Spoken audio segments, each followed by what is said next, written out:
Oh yeah, Canelo. I think he's just a different level. I got love for Ryder, but Canelo's just a different breed, man. So I think he's gonna do his thing, and it's in his hometown too, in Mexico. So I think he's gonna show out. I got Canelo by knockout. I got Canelo. Canelo's gonna win. Canelo. I don't know how he's gonna win that one, but I definitely know he's gonna win. He's fighting in Mexico. It's gonna be a good night for him. Canelo by knockout.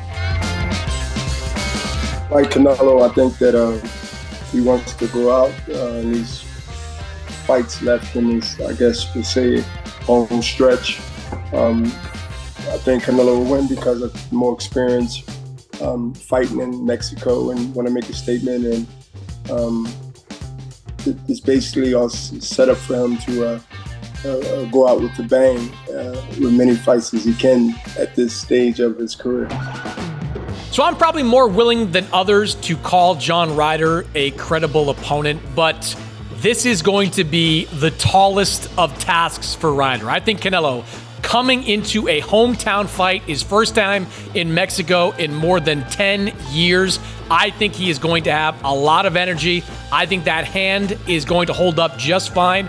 And for a guy like John Ryder, who about 8 years ago was stopped in the 7th round by a guy named Nick Blackwell, I think he's going to have a hard time keeping up with the speed and the accuracy of Canelo Alvarez. Take Canelo by mid-round stoppage. Mid-round, I think 9th round.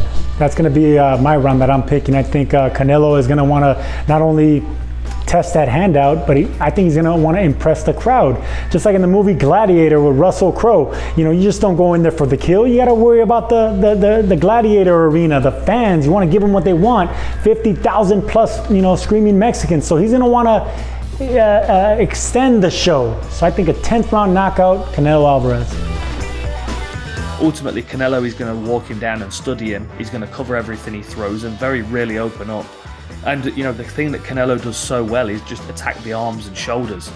It's something that there are so few boxers actually do these days, and something that Canelo, because you see him working out in that aqua bag, which gives you good recoil from those punches, and he is blasting that thing. And the reason I like the aqua bags is because it teaches you whether the body mechanics are correct, because you get really strong recoil from the bag. And because of the way that he works those punches, you know that his full kinetic chain for the punch is solid. So he's able to just blast people's arms and shoulders without really worrying too much about whether it's going to hurt him. See, this is where 4-ounce gloves would change that approach. He would have to be more specific with his targeting. But ultimately, I think he's going to take the arms and shoulders away from Ryder and then probably get to him. Wear him down with a couple of body shots to open up his chin. When it comes to Canelo Alvarez versus John Ryder in Mexico, this fight is going to go one way, in my opinion.